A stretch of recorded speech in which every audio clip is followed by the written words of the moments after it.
nosso podcast que vai além das aparências para encontrar histórias que inspiram, motivam e desafiam a nossa vida. E hoje aqui conosco uma ilustre presença do nosso vereador, né? o nosso amigo e irmão, Coronel Elias, né? Que vai estar aí contando um pouco da sua história, expondo os seus desafios, suas lutas, suas conquistas, compartilhando conosco para nos desafiar e nos inspirar. Não é isso mesmo, Neto? É isso aí. Uma boa noite aí para o nosso amigo Coronel Elias, de muita data, né? Um homem aqui que tem uma história com a cidade e a gente quer conhecer bastante. Obrigado, Edson, Neto, pela oportunidade. É um prazer estar aqui, né? Poder falar para a população, para os amigos, é sempre muito bom. É uma disposição.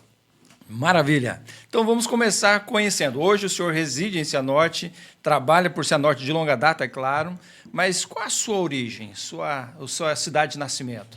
Eu sou curitibano. Curitibano. Nasci na capital do estado, na periferia de Curitiba, de uma família de 6 irmãos, né? 5 irmãos, na verdade, e uma irmã. Meu pai também é egresso da Força, né? É sargento, egresso da Força. E minha mãe é do lar. Então, aquela infância ainda, quando Curitiba ainda nevava, né? Então, em 75, eu criança via neve em Curitiba, né? Quando se fazia aquele frio realmente rigoroso, né? Enfim, menino de periferia normal, né? Com todas as dificuldades que se tinha naquela época, mas uma vida com muita liberdade também, né? As crianças brincavam na rua até tarde, né? Eu lembro que hoje a minha mãe ainda reside no mesmo, minha mãe e meu pai residem no mesmo lugar ainda hoje, mas muito próximo da minha casa, assim, 2 quadras, era um mata virgem ainda, e tinha um lago, e a gente tomava banho nesse lago. Hoje está tudo cercado de condomínios e prédios, enfim. Mas com toda a dificuldade foi uma infância muito feliz, muito produtiva. Maravilha, maravilha. E aí a curiosidade, né? Como surgiu já de garoto o desejo, pela influência do pai, talvez, a questão da farda veio depois? Como foi essa história? Não. Eu ser um policial foi um raciocínio prático, pragmático. A minha fase... famílias grandes, né, antigamente, dada a contingência da vida como ela era, né? Então, famílias grandes, os filhos eram criados para trabalhar. Então, não era diferente. Meu pai, além de ser da Força, ele sempre foi pedreiro, construtor. Então, todos os filhos acompanhavam ele na construção civil. Então, quando fazia 11 anos de idade, já ia para a obra. E não foi diferente comigo. Então, nós fomos para a construção civil, o que me deu qualificações que eu guardo até hoje, né? Então, dificilmente eu chamo algum técnico para arrumar alguma coisa em casa. Ajuda. E a minha mulher se aproveita disso, sabendo dessas minhas habilidades, né? Mas ia trabalhar. Então, dos 11 até os 17 anos ali e tal, então estava na construção civil. E o teu raio de expectativa era aquele, né? Mas eu sempre fui um menino muito ligado com leitura. Sempre gostei muito de estudar, de muita leitura. Sempre gostava de livros, gibi. Então, meu, da minha natureza. Até hoje eu gosto muito de leitura, eu leio muito, né? Leio muito ainda. Tenho um ritmo que não falha, de eu ler pelo menos 12 ou 15 livros por ano, um por mês. Bacana. Né? Então, porque é meu hábito, é o meu hobby, a leitura. Enfim, e eu percebi que, desde muito cedo, ou eu tomava um caminho para mudar aquilo, né? Ou as coisas não mudariam. Seria uma repetição de ciclo. Sim. Prestei vestibular para a Universidade Federal e fui aprovado no vestibular de Direito. Fui 6º colocado no vestibular de Direito. E, ao mesmo tempo, prestei concurso também, que era unificado pela Universidade Federal, para a Polícia Militar, para a Academia. Ainda que meu pai viesse na Força, não tinha influência sobre isso.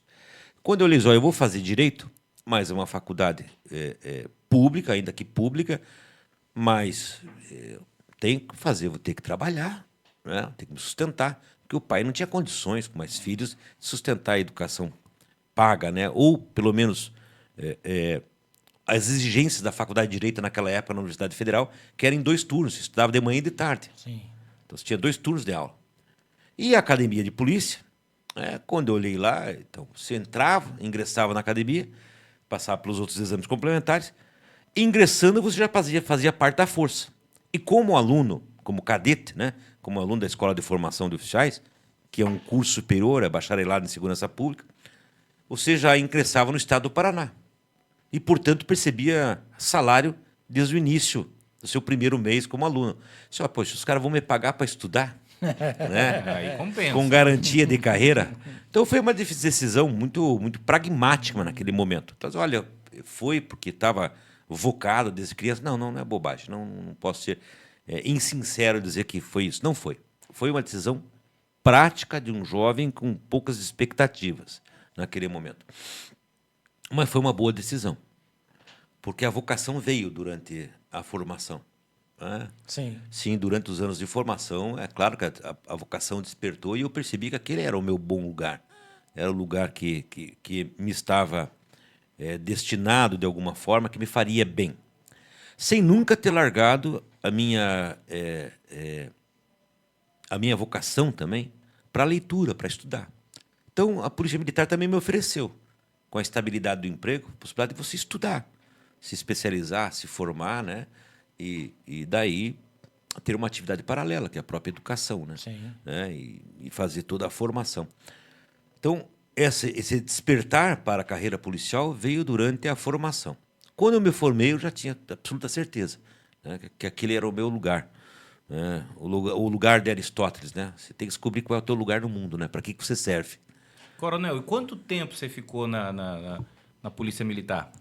35 anos. Somado todo o tempo, 35 anos. E você tem essa identificação muito forte com o Cianorte, né? Muito. Você ficou muito tempo aqui, você foi, Eu fiquei voltou. quase 10 anos aqui. Comandando aqui, eu fiquei quase 10 anos. E a minha vinda para a Cianorte também, você veja só, né? Às vezes eu paro para pensar nessas coisas, o Edson Neto. E é claro que tem um mistério das coisas que você não controla, né? Sim. Que acontece na sua vida, que tem uma razão para ser. Mas eu vim para a Cianorte contra a minha vontade, absolutamente contra a minha vontade. Era o último lugar do mundo que eu tinha pensado em vir servir. Porque, na época, né, eu tive uma discussão muito séria com o secretário de Segurança Pública do Estado, uma discussão muito séria mesmo. Eu comandava um grupo especial e nós tivemos não vem ao caso qual é a desavença, mas nós tivemos uma desavença muito séria. Ele era um jovem, né, egresso do Ministério Público, inclusive, e muito arrogante. Muito arrogante. Nós tivemos uma discussão muito séria e nessa discussão eu, de alguma forma, criei alguma intimidação, vamos dizer assim, para ele, que tinha muita autoridade. Né? Daí, no dia seguinte, me devolveram ao quartel central da PM, eu lembro muito bem disso. E a minha mulher lembra muito bem dessas passagens também, porque eu fui muito transferido por conta da minha postura, né? Do meu jeito de fazer as coisas. Eu sou um homem muito disciplinado, demais. Sou um militar, nunca fui punido da minha carreira, mas eu não sou subserviente a ninguém. Então, a minha disciplina é pela regra, pela lei. Mas eu não me dobro a homem nenhum nesse planeta. Não há homem que mereça meu joelho nesse mundo. Nenhum. Que merece meu joelho não está nesse mundo. Aqui são todos iguais. Mas esse meu jeitão me levou a me apresentar, e eu lembro até hoje, a polícia era diferente, viu? A polícia militar mudou muito, muito, muito. Mas eu me lembro que o nosso diretor de pessoal cuidava do pessoal todo da PM, né? Ele sentava numa sala grande, assim, tinha um mapa do Paraná grande nas costas dele, assim. E ele tinha um dardo, assim, que ficava na mesa dele. E aquele quadro, de alguma forma, tinha um anteparo, o cortiça, o isopor atrás. Ele falou para mim, ó, o que você falou, o que você fez com o secretário? Não se faz.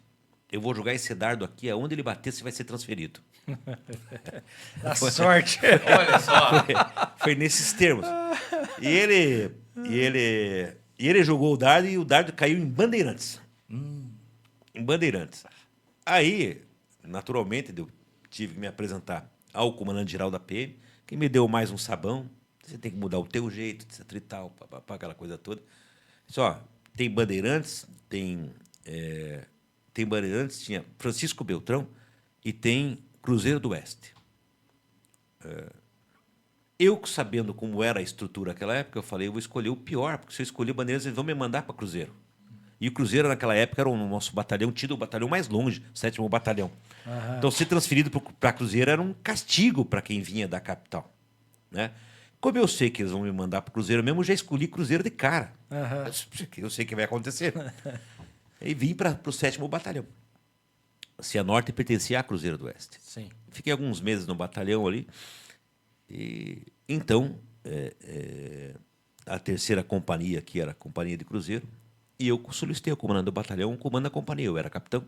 Falei, a função é de capitão, eu quero assumir o comando. Tinha um tenente comandando aqui, que foi um grande companheiro, me ajudou muito. Agora faleceu recentemente, o Major Milton, né? Era o tenente que comandava aqui e virou meu subcomandante. E daí eu vim comandar a Cianorte. E nisso foram 9 anos. Né? A contragosto, muito a contragosto. Né? Então, cheguei muito acelerado, mexendo muito na cidade, fazendo o que não se fazia, né? Sacudindo as coisas. Né?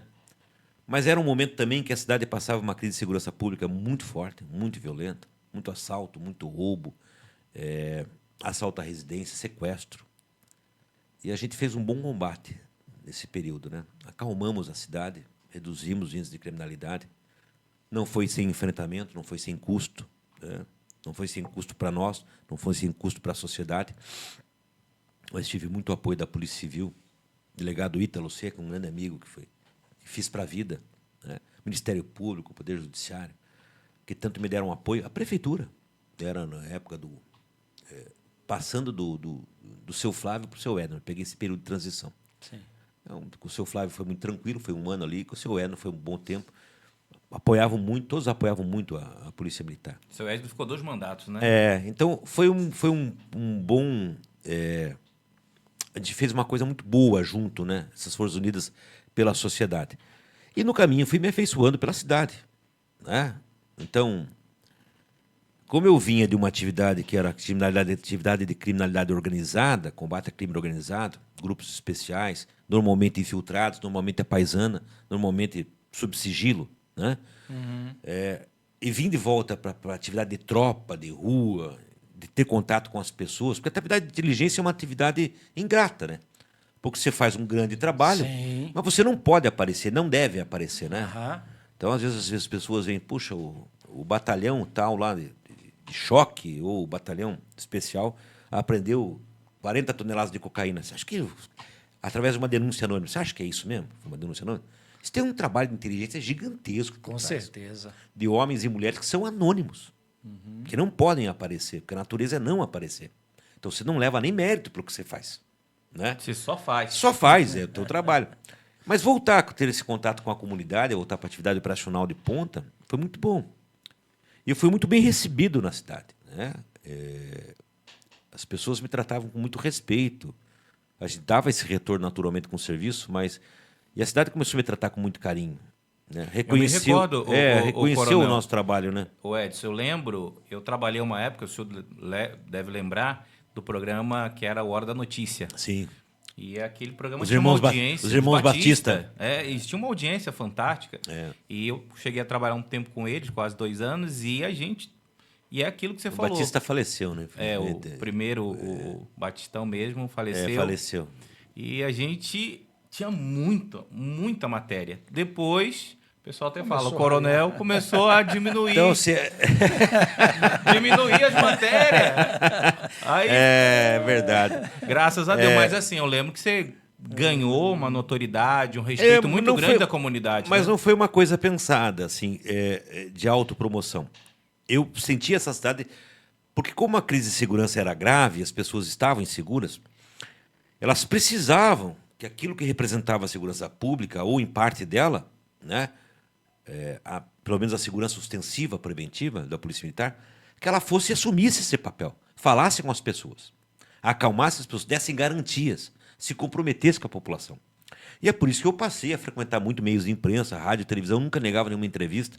Aliás, chamei a imprensa para dentro do quartel, fiz ela participar do nosso métier, do nosso dia a dia, para transmitir para a população essa confiança. Confie na sua polícia. Nós vamos resolver. E aconteceu. Né? Claro, com muito custo, mas aconteceu. A gente estabilizou a cidade. Né?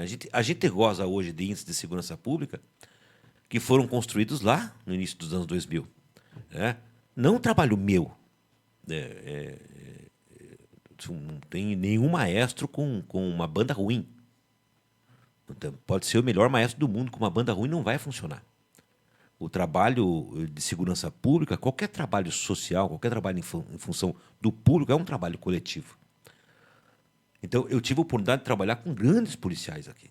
Grandes policiais que tinham muito potencial para fazer muito mais do que faziam. Precisavam do incentivo, precisavam do treinamento. Nós trouxemos para cá treinamento diferenciado, trouxemos tecnologia, né? Trouxemos as tecnologias que eu utilizava no sistema de inteligência, eu trouxe para a Cianorte. Fizemos aqui operações infiltradas, operações em escolas, operações secretas. Foi um momento muito bacana. Equipamento novo, viatura e treinamento. Eu sempre investi muito em treinamento dos meus homens. Muito treinamento, treinamento. Preparar o homem. Então, isso já estava represado aqui, já existia essa capacidade no homem, no policial de Cianorte. Hoje é uma realidade diferente, porque hoje o nível de excelência, o nível de treinamento, o nível de equipamento hoje é absolutamente normal. Né? Você olha para a Polícia Militar hoje, muito bem equipada de viatura, equipamento, armamento, tecnologia, recursos. Não era a realidade lá. Né? Mas a gente trouxe essa lógica, né? Essa vontade de formar o homem melhor. Esse material humano já existia aqui, já estava pronto. Então se tornaram grandes policiais aqui. E daí, com grandes policiais, com uma tropa comprometida, né? Com o comandante comprometido com uma tropa, e todos comprometidos em resolver o problema da cidade, a coisa teve sucesso, né? A coisa funcionou. Né? Tá ali em pouco tempo, os 3 primeiros anos foram muito difíceis, mas a partir do 4º ano começou a diminuir. Em 5 anos a gente tinha praticamente pacificado a cidade, né? Extinguido os sequestros, os roubos graves, né? Os assaltos à residência. Claro que tudo tem preço, né? Minha tropa pagou o preço dela, a polícia pagou. Nós tivemos delegacia de polícia rasgada de tiro de metralhadora de madrugada. Tivemos de casa de PM que foi baleado, sofreu atentado a tiro. Eu sofri 2 atentados a tiros aqui. Então, tudo isso foi custo. Né? Mas o custo está no risco ocupacional. Né? Faz parte. Faz parte do projeto. Parte, né? E daí, né, com tudo isso, e era muito bacana, porque a gente tinha esse reconhecimento público na rua, com as pessoas, a gratidão das pessoas. Né? É que eu digo, até hoje as pessoas são gratas ao trabalho que você começou, mas até o legado que eu vejo assim, porque vieram outros capitães também que continuaram ali, claro, né? É um trabalho um trabalho muito bom, a gente equipe. percebe que foi mantendo assim uma cidade mais... A Polícia Militar tem grandes quadros, né? E Cianorte sempre recebeu grandes quadros aqui, oficiais muito dedicados, né? Todos eles, né? Eu sou um dinossauro, né? Eu sou de uma formação da década de 80. Né? Tinha um jeitão de fazer polícia. Né? E hoje é um outro jeito de fazer polícia. Né? Hoje se baseia muito em dado, muito em tecnologia, muito em planejamento estratégico, antecipado. Porque a natureza, né? Muito do mundo da informação, do uso da informação, porque é o mundo que esses oficiais vivem hoje. Então, eles têm que se valer dessas ferramentas. Né? Mas todos deram uma grande colaboração. Olha, a segurança pública... Olhar para o município, o município é uma construção coletiva, a segurança pública é. Então, você olha para a Cianorte desde a sua fundação. Cada prefeito que passou aqui deu uma contribuição para essa cidade. Todos deram. Sim. Todos deram. Sim. Não é obra de um. Não é obra de um que chegou. Alguns se destacam por um tipo de política, outros se destacam por outro. Mas todos, desde quando se derrubou a mata aqui, começou a se construir uma cidade, todo prefeito vem dando uma contribuição. Né? Todo prefeito que entra acerta, erra, mas é uma construção coletiva. Né? Cianorte está hoje pela obra de todos que passaram. Dos que estão aí e dos que passarão. Né? Segurança pública é a mesma coisa, uma construção coletiva. Essa relação com a comunidade, né? Esse carinho e esse respeito, me fez ter sempre um sentimento de gratidão por Cianorte muito grande. Eu sempre disse que Cianorte me deu muito mais do que parece que eu dei a ela. Porque foi uma fase em que meus filhos eram crianças, né? E eu tirei toda a minha família estruturada na capital e trouxe para o interior do estado. 10 anos. mas foi a melhor fase de vida dos meus filhos. Eles foram crianças no interior do estado, né? Onde eles andavam na rua e chegavam 10 horas da noite em casa sem nenhum problema. Sim. Depois que a cidade foi pacificada, naturalmente, né? Mas que as pessoas conheciam que eram meus filhos, né? Então, essa oportunidade de criar amizades, o meu filho mais velho hoje tem 30 anos, vai fazer 31. As amizades que eles construíram aqui, com 7, 8 anos, eles levam para a vida. Essa molecada aqui de Cianorte hoje, que são muitos casados, frequentavam a minha casa aqui.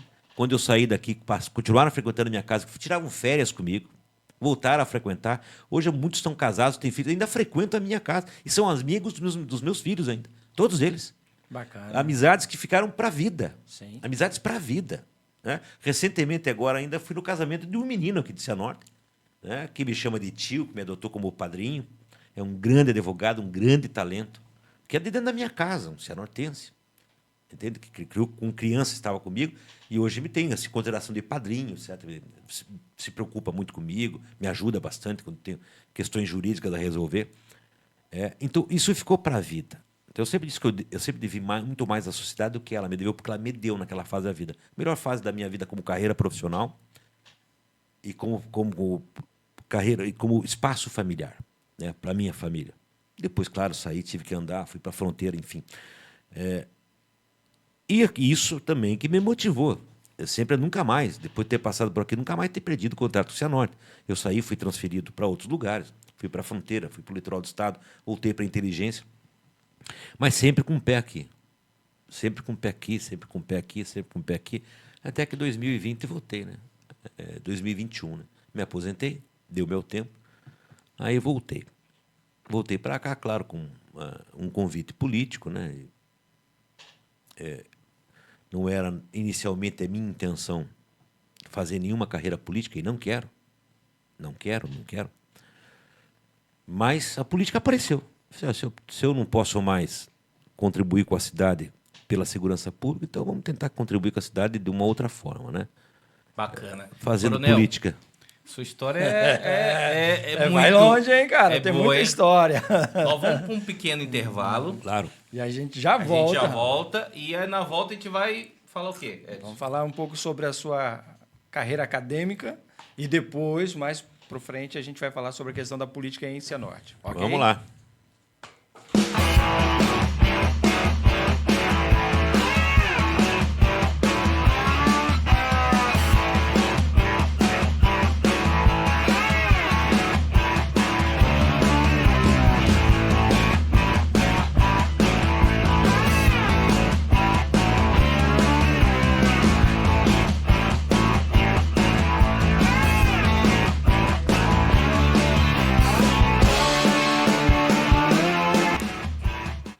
Estamos de volta, né? Podcast Raio X, indo além das aparências para buscar histórias que inspiram, desafiam e transformam, né? Hoje a presença ilustre, né, do Coronel Elias, contando aqui a sua história, né? E eu vou usar aquele que foi o tema da tese dele de mestrado, né? Do coturno alterno. Então. Hoje falando da sua história. A gente já viu o bloco da questão da vida militar e agora eu gostaria de saber dessa sua história acadêmica, desse seu desejo, empenho em pesquisar. Hoje um cientista nessa área ainda, atuante, né? A área de educação sempre foi uma outra área que sempre foi muito ligada, né? Eu sempre tive muito... Tive e tenho muito prazer com a educação, muito respeito pela educação, né? Lecionei, tive em sala de aula, enfim, ensino médio e no ensino universitário, né? Neste momento não estou lecionando por conta desses compromissos da política, mas há uma boa possibilidade aí de um convite eu voltar a lecionar ano que vem, voltar para a sala de aula, que é um ambiente que me agrada muito, mexer com um jovem, né, e a educação. E sim, no meu mestrado eu fiz uma pesquisa sobre militares e política, né? Como se tornam deputados, etc. E como se dá depois os vínculos institucionais, se eles se mantêm ou se eles terminam. Quando um camarada sai do quartel e vira deputado, por exemplo, se ele mantém na sua legislação, na sua proposta, no que ele defende legislativamente, se tem vínculo com a carreira ou não. E por incrível que pareça, estatisticamente, a pesquisa provou que não. Há uma ruptura. Na grande maioria, eles rompem né? E é claro, né? Tem várias explicações para isso, mas a política é um mundo próprio, um mundo à parte, né? A política é um mundo que tem suas próprias regras, né? Seus próprios troféus. A política, de tempo em tempo, ela tem que recorrer à sociedade, porque é assim que ela se movimenta no processo eleitoral. Sim. É assim que ela se renova ou permanece, é pela eleição. E isso é uma dificuldade para nós todos, porque isso é um pouco de falta de cultura cívica nacional, né? Em que o eleitor médio, o brasileiro médio, se põe na política assim apenas como um participante na eleição, um votante. E não é isso, né? E talvez é por conta disso que a gente tenha tanta dificuldade com o sistema político brasileiro, né? Mas a política percebe isso. Então, de tempo em tempo, ela vem ao eleitor buscar o voto. E depois ela volta para o seu castelo. Aham. Ela volta para o seu castelo, se fecha no seu castelo para os seus próprios métodos, para as suas próprias disputas, para os seus próprios troféus, para a sua própria lógica, né? O que passa a existir ali é esse movimento interno, essa vida interna na política. E por lado de fora do castelo tem uma sociedade. Então, não que essas demandas aqui sejam necessariamente atendidas aqui. Aham. Essas demandas aqui podem ser atendidas aqui dentro da lógica da própria política. É oportuno? É? Isso tem alguma validade política? Tem alguma vantagem política em fazê-lo? Né? Eu estou falando aqui com maior tranquilidade para as pessoas entenderem como funciona essa lógica do mundo político, né? Não é que ele é mau ou é ruim. Ele só é o que é. Sim. Ser mau ou ser ruim é a postura do político. Então você pode ter bons políticos, pessoas que neste mundo fazem boas políticas e melhoram a sociedade, como você pode ter canalhas, né? Você quando vota, você vota convencido pelo discurso daquele que te convence do voto, né? A pessoa vai até você, se expõe pessoalmente, conta a sua história, os seus feitos, enfim, se promove, põe a sua proposta, e você, de boa fé, crê. E você quer acreditar que aquele sujeito pode mudar realmente aquele estado de coisa. Então, o voto é uma permissão, o voto é um contrato. Esse é o sentido da representação, né? Sim. Você dá ao político uma carta para falar em seu nome. Ele lhe representa, né? Já que não se pode mais ter democracia direta, como a pessoa ia para a Grécia, levantava a mão na praça e decidia, não dá mais, né? Então, a democracia indireta é a solução para a Sim, democracia sim. direta, que não é mais possível, né? Que ainda é possível no condomínio, na associação de bairros, né? Mas não é mais de uma cidade, não tem É como. um volume maior. Não tem muito como, grande, né? né? Então, ele elege representantes. Ele tem ali o sentido de representar como um advogado, tem uma procuração sua, que você renova ou não renova de 4 em 4 anos, Aham. conforme o desempenho dele, né? E do outro lado da representação é que os seus representantes representem a sociedade, que tenha no parlamento que tem professores, que tem profissionais liberais, que tem pedreiros, que tem médicos, que tem dono de casa, que representa a sociedade Um como ela é. colegiado que compreende as dores da classe. Que ela representa a sociedade como a sociedade é constituída. Né? São duas faces da representação. Então, representar a sociedade como ela está composta, Sim. nas suas divisões, e representar como um advogado. Esse é o ideal do pensamento democrático na ciência política, que isso aconteça. O problema é que, exatamente, né, as disputas mudam, porque os troféus mudam. Então, se veja só. O que eu quero dizer? O troféu da política é o troféu da reeleição. O troféu da política é o cara mudar de status político. Então, o sujeito vira vereador, mas a cabeça dele está voltada a ser deputado. E ele Sim. quer ser deputado federal. E ele almeja. O sujeito vira prefeito e almeja ser governador. É inescapável, né? Então, o que vale no mundo aqui não vale no outro mundo. Os troféus são diferentes. Então, qual é o sucesso no mundo acadêmico? É o cara concluir todas as suas pós-graduações estrito sensu, né? Se tornar um PhD em Harvard. Ganhou um PhD em Harvard. Isso dentro da academia é o troféu máximo. Ali ele ganha respeitabilidade, tal. Para o sujeito que trabalha na Volkswagen do Brasil, o que representa o PhD em Harvard do sujeito em literatura? Sim. Não é o mesmo troféu, não significa nada.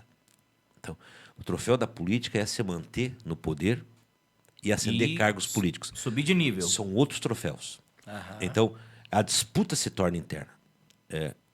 E esse é o grande problema da política. Ela se encastelar e esquecer Do propósito. do propósito, que o propósito nunca foi o voto. O propósito não pode ser o voto. O propósito é o compromisso que você tem. Então, esse muro desse castelo tem que ser quebrado. Né? Essas pontes têm que ser refeitas. Porque a política brasileira é distanciada da sociedade. Coronel, Mas É a dis- é própria distanciada- sociedade, distanciada a da própria sociedade. também se afasta, porque ela só vai para as urnas a cada 4 anos, de Porque 2 ela, anos. porque ela não recebe incentivos, sabe? E essa educação que não tem, né? A educação cívica, né? E o incentivo da política é um incentivo negativo, incentivo contrário. Veja só, o que está na cabeça do brasileiro médio, na maioria das pessoas? A política é uma coisa suja, Sim. é coisa para gente desocupada, né? Só pensam neles. Nisso, Esse é o raio-x. não é? Então, grosso modo, esse é o raio-x do que as pessoas pensam sobre a Pensam. política. Mas quando as pessoas pensam assim, aquele sujeito que tem um bom propósito, uma boa formação, ele diz, por que eu vou entrar nisso? Para me queimar? Então ele não entra. E quando as pessoas de bons propósitos, de formação ética, moral, não vão para a política, ela resta para os canalhas. Sim. E os canalhas adoram que a política seja criticada. Os canalhas adoram que a política seja encarada desse jeito, que ela é uma coisa suja, porque aquele que é limpo não quer se misturar. Então continua com os sujos. E isso a gente vai renovando no Brasil, oligarquias e oligarquias de políticos corruptos. Corrupções atrás de corrupções, que não se salvam.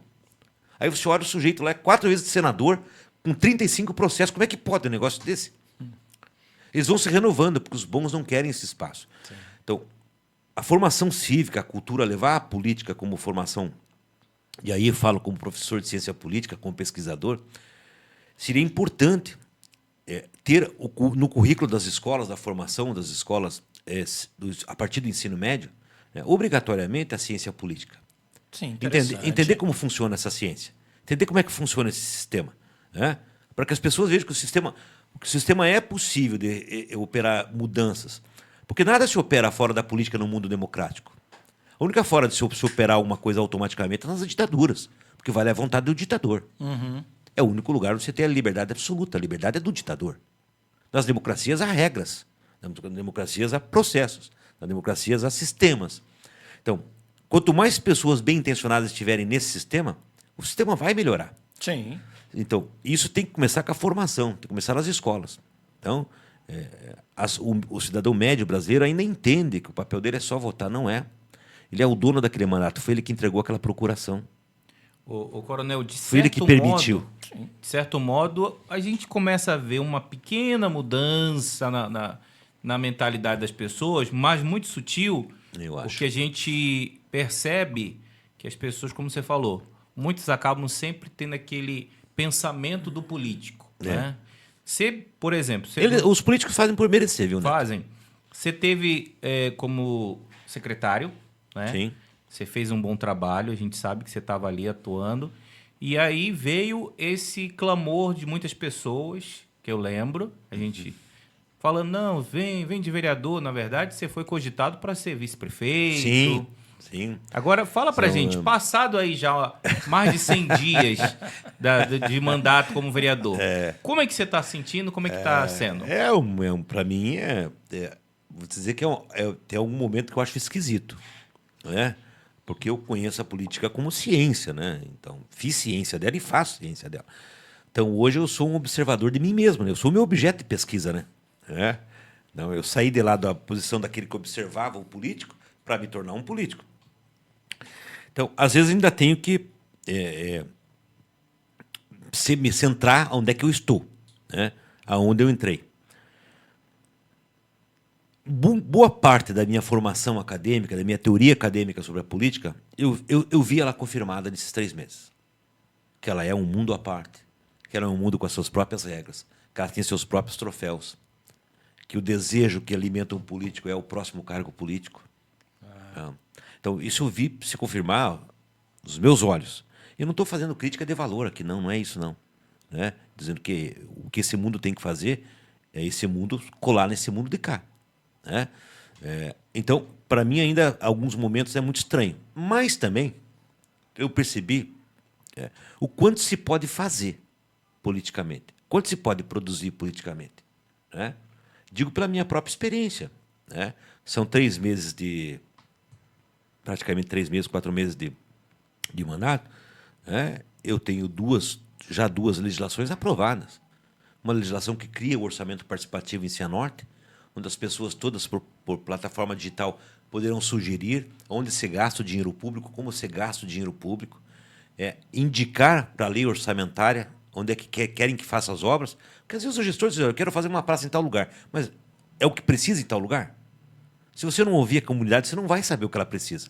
Então, nós criamos uma lei que obriga o poder público a ouvir o cidadão para elaborar o orçamento. Então, isso é um grande avanço. Sim, Isso só se foi conseguido pela política.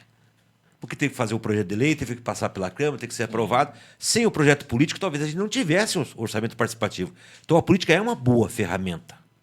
Ela é uma boa ferramenta.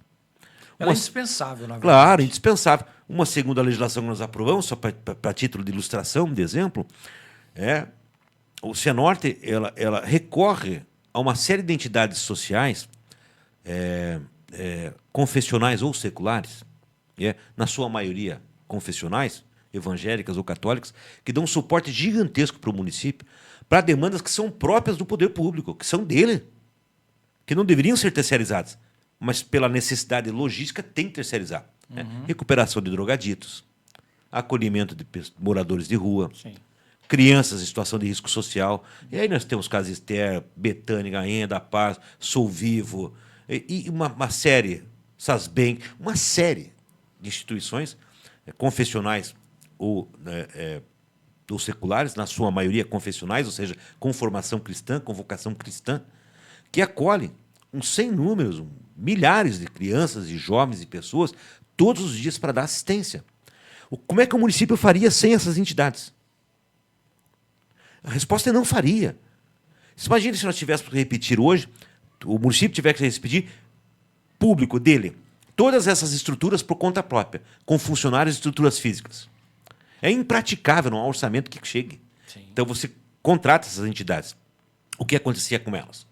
Essas entidades, como elas são, elas fazem termo de fomento com o município, ou seja, contrato com o município, recebem subvenções para as suas atividades, elas têm contratos anuais, 12 meses. O que acontecia? Essas entidades não sofriam reajuste nos seus contratos. Entendi. Nenhum tipo de reajuste. Então, a Casa da Sopa, por exemplo, está há 6 anos com o mesmo valor de marmita que o município paga há 6 anos. Tudo subiu. Não, o valor da Casa da Sopa é marmita, porque ela entrega marmita aos moradores de rua. Né? O valor de referência é o mesmo de 6 anos. A marmita não subiu em 6 anos? Você é doido. Claro que subiu. E essa prática se repetia em todas as entidades. Né? Nós aprovamos uma legislação que torna obrigatório o reajuste anual para todos os contratos das entidades, no mínimo no índice do IPCA, que é repor a inflação. Muito bom. Porque todo o cálculo que se faz para custos é baseado no IPCA. Funcionários, comida, alimento. Então, no mínimo, o município pode dar mais aporte, pode dar um aumento melhor, mas, no mínimo, ele vai ter que corrigir. Algo ele tem que fazer, né? No mínimo, vai corrigir a defasagem inflacionária. Entende? Então, isso só foi possível através da política. Se não fosse pela política, pelo processo legislativo, não tivesse tornado lei, as entidades poderiam continuar mais muitos anos aí sem ter nenhuma garantia de reposição dos seus custos. O que levaria entidades à sua absoluta incapacidade de operar, porque se você não reajusta. Então, duas ideias simples, duas legislações simples, mas que têm um impacto social de longo alcance. Impacta a vida das pessoas. Né? Porque quando eu consigo aprovar pela Câmara, agora é lei, 5.070 e 5.071, as duas leis. Ela tem alcance. Porque essa legislação que reajusta, ela vai ter impacto sobre a criança que é atendida na Rainha da Paz. Sim. Então, olha, quanta gente você vai? Sobre as pessoas que o pastor François recolhe. Sobre as pessoas que a Casa Ester recolhe, que a Betânia recolhe. Vai ter impacto na vida dessas pessoas. Essa é uma atitude política. Então, a política pode ser um grande objeto de transformação. E nada se faz através do sistema político. Então, tem o seu lado mais difícil. O seu lado difícil menos digerível, menos deglutível, especialmente se você tiver valores e princípios éticos muito duros, não é? Que você não tenha assim, uma tendência a fazer jogo de cintura, a manobrar e tolerar, o que é o meu caso. Por isso, para mim, é muito difícil, porque eu não sou um homem com margem de manobra, né? A manobra é sempre, né? Eu acho que a manobra é sempre morna, né? E o morno não é bom, não é? Já diz a Bíblia, né? Ser quente ou frio, né? Seu sim seja sim, seu não sim, seja não, o que não, passa não. disso é coisa do maligno. Então, mas a política tem muito disso. O sim nem sempre é sim, o não nem sempre é não. Então, neste mundo ainda, deste jogo político, eu ainda não sei caminhar. Academicamente, eu sabia que ele acontecia, estudei sobre isso, mas eu mesmo operando ainda esse aprendizado, eu ainda não adquiri. E vou lhe confessar, o Edson Neto, eu não quero adquirir. Tá certo. Não quero adquirir e não vou adquirir, porque isso não está na minha natureza. Isso é bagagem agora para o Não, seu não. doutorado. O doutorado que eu tenho que defender ainda, enfim. O doutorado está em andamento, né? Falta a minha defesa, mas... e eu vou, claro, ainda dessa minha experiência, ainda eu vou melhorar muito o que eu estou escrevendo para o meu doutorado. Muito, né? Mas a gente tem que viver a partir de alguma coisa que te guie, né? Cada um vive... Eu não tenho nada contra as pessoas, usam os princípios que quiserem para guiar a sua própria vida. Eu tenho os meus. E os meus, felizmente para mim, eu não negocio. Infelizmente, para muitas pessoas que me conhecem, eu também não negocio. Porque eu não estou disposto a negociá-los, né? Por nada.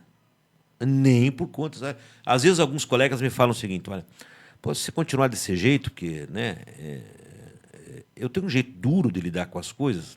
Mais rígido, Mas é sério, porque quando a minha formação diz, assim, isso não vai te levar politicamente muito longe. Mas quem disse que eu queria caminhar longe? Né?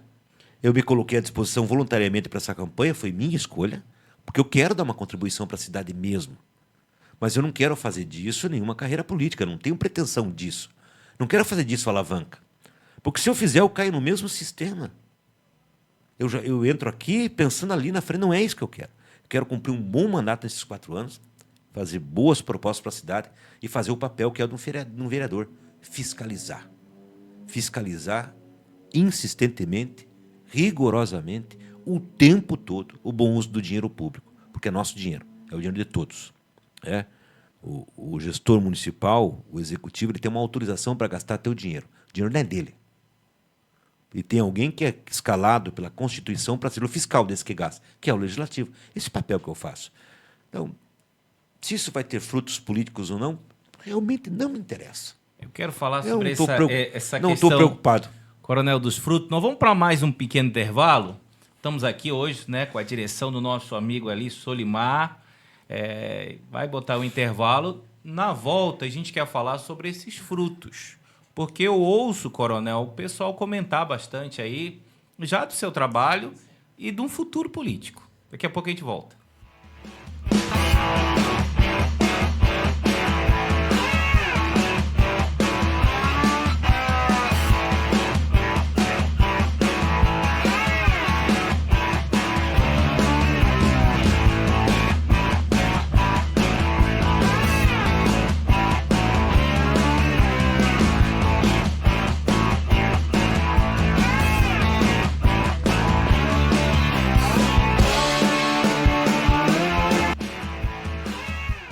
Muito bem, estamos de volta aqui com o Raio X Podcast. Hoje, Edson, e aqui a gente conversando com o Coronel Elias, vereador, né? Tem sido bem atuante, eu vejo muito seu trabalho, Coronel. Eu quero até perguntar sobre isso, sobre seus frutos, seu trabalho tanto na Câmara, a gente tem acompanhado, não só o senhor, mas a gente tem visto os vereadores trabalhando, mas também nas redes sociais, você acaba colocando a população. Eu quero perguntar como é que está hoje esses frutos. A gente ouve as pessoas falando, daqui a pouco eu quero comentar sobre isso. Por exemplo, no governo, lá na Câmara Federal, eles estão querendo aumentar o número de cadeiras, né? de deputados, porque, segundo o IBGE, devia diminuir.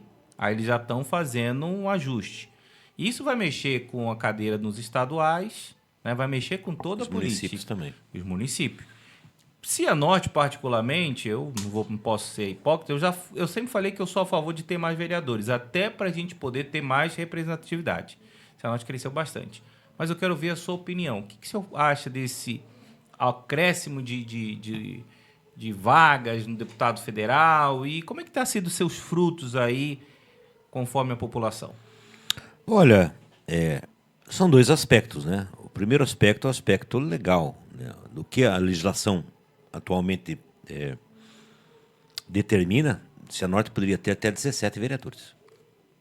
Pelo limite de população, pela lei, poderia ter 17. A quantidade não significa nenhuma qualidade. Apostar em quantidade não é apostar em qualidade. A quantidade é importante para você ter mais representatividade, sim. Ter mais gente representando mais setores da sociedade, né? 11 vereadores representam exatamente o conjunto da sociedade cianortense? Não sei. Talvez a gente tivesse que fazer uma pesquisa sobre isso. Quantos cianortenses se sentem representados pela Câmara? A pesquisa que foi feita ano passado, nem 3% se sentiam representados pela Câmara. Isso é uma verdade. Pesquisa feita do ano passado, antes das eleições, 3% da população, até 3% se sentiam representados pela sua Câmara de Vereadores, cuja função é só representar a população. Não à toa, a população renovou a Câmara em 70%. Então, alguns comemoram isso. Diz, olha, renovou 70%, que é bom que dá espaço para gente nova. Novo oxigênio, novas... Também concordo. De outro lado, isso é um sintoma muito, muito perigoso, um sintoma muito ruim de se avaliar. Porque a população não tem confiança no seu representante. O prefeito não representa a população. O executivo não tem nenhum papel de representar a população. Não é da natureza dele, não é o papel dele. O prefeito é gestor do recurso da cidade. O único órgão legitimamente eleito para representar a população é o legislativo. Seja aqui o municipal, o estadual, o federal. Enfim, quando a gente tem esse índice de rejeição do legislativo, que não é diferente do Congresso Nacional nem da Assembleia Legislativa do Estado. A atividade parlamentar do Brasil é muito mal reconhecida pela população. É muito mal avaliada.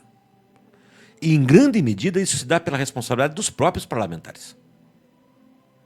Pelas suas condutas. Pelo que fazem como homens públicos e o que fazem como homens privados, sendo homens públicos. Então, não está isento essa recusa, essa ojeriza que a boa parte da população tem à atividade parlamentar, não é gratuita. Isso está na raiz da própria atividade parlamentar, de como eles operam, como eles se manifestam, como eles se colocam para a sociedade. Os poderes são harmônicos, mas são separados, têm sua autonomia. Então, o sujeito assume uma cadeira como vereador, ele tem que entender que essa autonomia lhe foi lhe dada pelo povo. Então, uma Câmara, uma Assembleia, um Congresso que passa o tempo todo fazendo a vontade do Executivo, inclusive naquilo que não agrada à população, ou aquilo que não seria o ideal, ou que não seria a prioridade, ou que não seria o correto, é um poder que capitula. Então, isso interfere na própria qualidade como as pessoas olham. O parlamentar que não tem autonomia, o parlamentar que não tem força própria, o parlamentar que se submete, o parlamentar que negocia, o parlamentar que cede. Bom, se a sua função é representar como advogado, como é que eu, como advogado de você, povo, da procuração que você me deu, eu vou trabalhar contra o teu interesse? Que advogado sou eu? Que papel de advocacia? Isso em direito se chama-se indefeso, né? Quando o réu se torna indefeso, quando o advogado não presta. Qual é o problema? Que no nosso sistema, diferente dos sistemas parlamentaristas, por exemplo, que você pode dissolver aquela Câmara e convocar novas eleições, o Brasil, o sistema brasileiro, não tem o processo de recall. Então, o mandato é livre. O mandato é vinculado para a eleição, mas é livre no exercício. Ele é vinculado para a eleição porque tem que estar ligado a um partido, precisa de uma quantidade de votos, coeficiente eleitoral X para ser eleito. Depois que ele é eleito, o mandato é livre. O cidadão não tem como retirar esse camarada do Não mandato. tem uma gerência nenhuma ali, Nenhuma. né? Então, esta é uma falha. Talvez pensar num sistema de recall, de você poder publicamente avaliar o desempenho desse parlamentar e retirá-lo, seria uma boa ideia. Bacana. Como é que a gente avalia o desempenho desse sujeito? O sujeito está fazendo um bom desempenho? Né? Então, público, se ele acessa pelo voto público, por que publicamente nós não podemos retirar o cargo dele? Isso seria uma ideia. Eu vi esses dias agora nas redes sociais, você até colocou lá, que você teve uma votação que você acho que foi voto vencido. Perdi de 9-1, uma surra. Conta pra gente aí. É uma surra. Era uma proposta que veio do Poder Executivo que estava ampliando aí o número de cargos comissionados na cidade, na administração. O que é um cargo comissionado? Né? Os cargos comissionados, você pode entender eles por duas qualidades. Existem cargos na administração que é bom que sejam comissionados, porque são cargos de confiança. Você vai montar uma equipe de secretariado, você vai trazer gente tua, que você confia, que você tem que saber a história, que você pode trazer com qualificações de fora da cidade, de outro lugar, e põe ali como secretário. Então, tudo bem. Essas funções estratégicas de primeiro escalão que possam ser comissionados. Não é nenhum problema, não vejo um problema nisso. Ainda que eu acho que possa ter muita gente capacitada no serviço público que faria esse papel. Mas aí não tem problema. O problema é tudo que se cria para baixo. Porque os cargos comissionados são um compromisso de campanha. Emprego que se promete para quem caminhou com você na campanha. Esse é o resumo, esse é um fato. Não adianta durar a pílula, falar outra coisa, é isto. Você vai carregar para a administração pública um monte de gente que te ajudou na campanha. O cara da Kombi, o cara que levou as meninas, o cara que cuidou do comitê, o cara que te ajudou no financeiro, o cara que te ajudou na mobilização. Vão ganhar um emprego público. Com que qualificação? Não interessa. Então, Cianorte tem 145 cargos comissionados agora. Tinha 140. Nós temos um dos maiores índices proporcionais de cargos comissionados no Noroeste relativo à administração à população. Quando veio essa proposta, e esse é um dos meus combates, reduz-se os cargos comissionados. Use dinheiro, os cargos comissionados custam para o município, vão custar este ano de 2025, 14 milhões em folha de pagamento. 14 milhões. Se eu pego 7 milhões, metade, reduzo pela metade. Não vou ser aqui poliana, toda pura, e dizer que vai cortar tudo. Não, corte pela metade. Sobra 7 milhões. 7 milhões, você abre um fundo de crédito de fomento para pequenos e micros, no valor de 20 mil reais de crédito, para o cara botar mais um macaco hidráulico na oficina, mais uma cadeira no salão de beleza. Faz isso com crédito fomento municipal. 2 anos de carência para começar a pagar a juros de BNDES. Nós atendemos 200 novas pessoas por ano, com metade dos cargos comissionados. É isso que me deixa invocado e que me causa alguma revolta. Porque esse dinheiro que vai para atender cargo político, e que foi aumentado agora, podia ir para outra atividade. A Santa Casa passou por um período gigantesco agora de restrição, está sob intervenção, e ela chegou nesse ano com um furo aí de 4 milhões de reais, né? E se não fizesse o aporte, teria problemas. Estamos falando que metade dos cargos comissionados dá 7 milhões. Quanto isso podia ajudar a obra da Rainha da Paz, da Sasbem, da Casa Ester, e tantas outras entidades. Um dinheiro que vai para pagar cargo dos amigos políticos. Então é claro que eu me posicionei contra. E fui a plenário e falei contra, porque as minhas opiniões são públicas. Assim como eu faço a comunicação do meu mandato. Eu vou para a internet, falo como eu votei a semana, o que eu propus, como é que foi. Deixo muito claro. Meu processo é absoluta transparência do que eu faço. Não tem reunião secreta, não tem reunião de bastidor, não tem acordo. O meu acordo é a lei. E uma postura moral e ética. O que eu entender que é fora da moral e da ética e contra a lei, eu vou me posicionar sempre, não me interessa quem é o pai da criança. Como eu me posicionei contra os cargos comissionados. Acho um absurdo, acho um abuso, já temos demais e vamos criar mais 5. Fui contra, mas perdi, né? 9-1. Então, porque daí entra uma outra lógica, que é esta lógica que eu falei para vocês anteriormente. O mundo político é um mundo à parte, com as suas próprias regras, né? Com as suas próprias razões para decidir. Né? Então, eu procuro me manter nesse mundo político com as minhas próprias razões, Sim. com os meus conceitos, ainda entendendo que ele é assim. Mas não me cria constrangimento, eu não fico bravo com os colegas por causa disso. Eu entendo este jogo. Vai para plenário, plenário é votação. A maioria vence. Venceu a maioria, é isso que está no gibi, é isso que está na regra. A maioria em plenário vence, tudo bem. Eu faço a minha parte, né? As pessoas que eventualmente têm um outro tipo de postura, elas vão ter que dar satisfação para aquele sujeito que deu a permissão para ele ser político, né? Em 4 anos a gente renova ou não renova o mandato, de acordo com as suas escolhas, com as suas posturas, com o que você construiu nesses 4 anos. Aí o julgamento é popular. Muito bom, muito bom. E aí, vamos intervalo, Alex? Vamos de intervalo agora e já voltamos com o nosso raio-x, o nosso ping-pong aqui.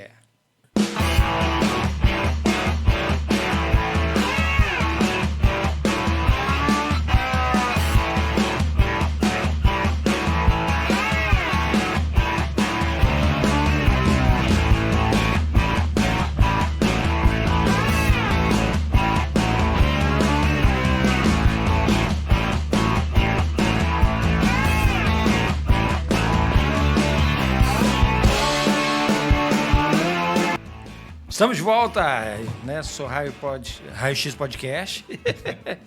Hoje aqui, Coronel Elias, entrevista extraordinária, sensacional, enriquecedora para as nossas vidas, inspiradora. E pensando nisso, a gente vai para o nosso ping-pong, né? Pensando aí na sua carreira, no seu trabalho, na sua missão de vida, né? Quais são os seus principais valores? O serviço é o primeiro. Serviço? Servir. Eu desde muito cedo, trabalho e o servir. Né? Filho de um pai muito rigoroso, muito ausente, mas com um grande exemplo do valor do trabalho.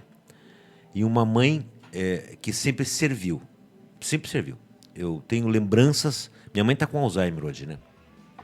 Já há alguns anos. Então ela já não reconhece mais ninguém, nem os filhos e tal. Mas eu tenho lembranças da minha memória de uma família pobre em Curitiba, de periferia. Da minha mãe recebendo mendigos no portão de casa e botando para comer junto com a gente na mesa. Porque ela dizia o seguinte: você nunca sabe quando Jesus está chegando na porta da sua casa. Então, é um ensino para o servir, né? Então, eu trago isso também, dessa formação. Então, os meus principais valores é me colocar à disposição, é servir. De outro lado, o que me causa muitos problemas, não há valor mediano no certo. O certo é certo, não tem média. O certo é certo, o errado é o errado. Ou você opta pelo certo com todas as consequências que ele tem, ou você opta pelo errado com todas as consequências que ele tem. Então, eu não faço média entre o certo e o errado. É duro viver assim, mas Sim. é o meu valor. Então, é uma regra moral que eu trago para mim. E um terceiro é que eu realmente sou um camarada de personalidade muito dura. Eu sou muito afável com quem convive e me conhece. Eu sou muito amigo dos meus amigos. Eu sou muito acessível. Mas eu sou muito duro em qualquer... Eu sou um homem de combate. Sim, foi treinado para isso. Sou um homem de guerra, então eu não recuso o combate. Eu não vou atrás de guerras, mas eu não recuso nenhuma. E eu sou um combatente muito duro de combater. Eu não dou moleza para o meu forjado. Eu não dou moleza para o meu adversário. Então, essa dureza, né, às vezes me causa problemas. Porque às vezes parece ser uma coisa agressiva, arrogante, e não é. É só o meu jeito. Esse é o jeito de ser. Só um posicionamento. É um posicionamento. E uma coisa que eu trago de lição de vida é este valor, que é um valor também, que é um valor cristão também, né? Eu ia perguntar isso, pra gente... Uma frase, assim, sobre família e fé. O que você pode dizer? Família e fé? Se não há fé, não há família. Só há justificação da família se você crê. Se você não tem fé, você não crê. Se você não crê, para que serve a família? A família é a extensão da fé. Né? A família é a materialização da fé, onde a fé se materializa. Na crença, na promessa, no que você acredita. Porque senão você não constitui família. Não é? Quem tem família, respeita a família. Respeita sua mulher, respeita seus filhos. Quem respeita sua mulher e seus filhos, não respeita o filho dos outros. nos respeita a família dos outros, né? A família resume o nosso exercício local. É o nosso primeiro espaço de demonstração da nossa fé. É dentro de casa. Eu costumo dizer isso. A igreja Como é que você começa trata? dentro de Claro, casa. como é que você trata a sua mulher? Como é que você trata os seus filhos? Ali é teu primeiro exercício de fé, teu primeiro exercício cristão, né? O que a fé traz, o que a fé tem que trazer para o cristão, efetivamente é a temperança, né? Mas também é a justiça, né? O que a fé tem que trazer para o cristão é a disciplina, é a aceitação, é a solidariedade, né? É o acatar o diferente. Mas a fé nunca implicou em ninguém subserviência. Nós servimos e nós temos temor, mas um cristão não tem medo. Sim. E não se submete. Só há um homem digno que pisou nesta terra que merece toda a reverência. E tinha muito pouco. Tinha só um manto surrado e uma sandália velha. E mudou o mundo. Verdade forte. Não, Essencial. não há nenhum homem grande nesse mundo que seja menor que o menor dos homens desse mundo. Não há. Não, maravilha. E você já falou de referências familiares. Existe alguma outra referência para você? Alguém que seja motivador, inspirador para você? Meu avô. Seu avô? Por quê? Meu falecido avô. Porque ele é um dos primeiros a me levar a esses princípios. Falecido já há muito tempo. Chamava-se, coisa interessante, né? Ele chamava-se João, né? E nasceu no dia 11 de janeiro. Eu sou do dia 10 de janeiro. E o apelido dele era Juca. O meu filho chama-se João. Nasceu no dia 11 de janeiro, o apelido dele é Juca. Olha só. Bem interessante. Aí é história, hein? É interessante porque ele tem, assim, até lembra muito do meu avô, assim, no jeito que é o meu filho, né? Mas o meu avô foi a minha primeira referência do que é um homem íntegro. Meu avô é a minha referência principal do que é integridade num homem. Custe o que te custar, seja íntegro. Maravilha. Um homem não negocia os seus valores e os seus princípios, sob nenhuma condição, sob nenhuma consequência. Isso é integridade. Ter uma vida íntegra é muito dura, Maravilha. mas é recompensadora. Maravilha. Muito bom.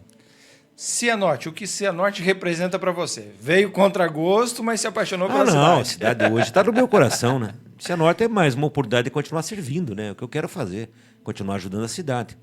Eu acho que ele tem desafios muito grandes em Cianorte, né? É uma cidade, do ponto de vista urbano, que está caminhando para uma condição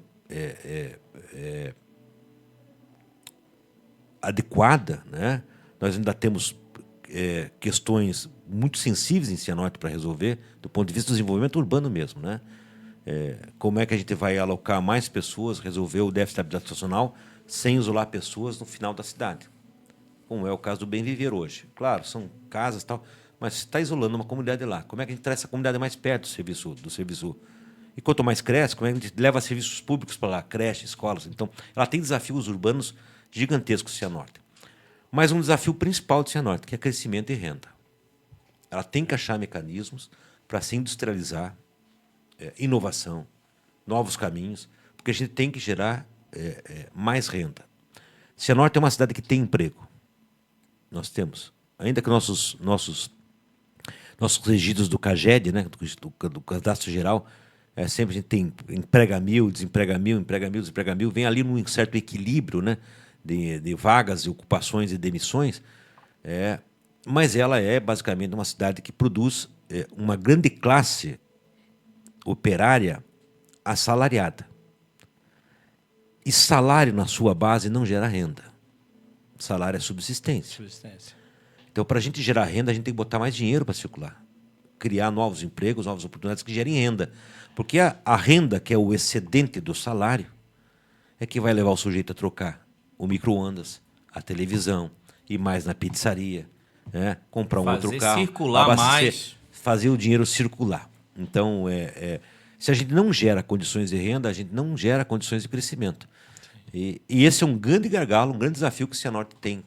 Como é que ela cresce de forma sustentável, gerando mais renda, né?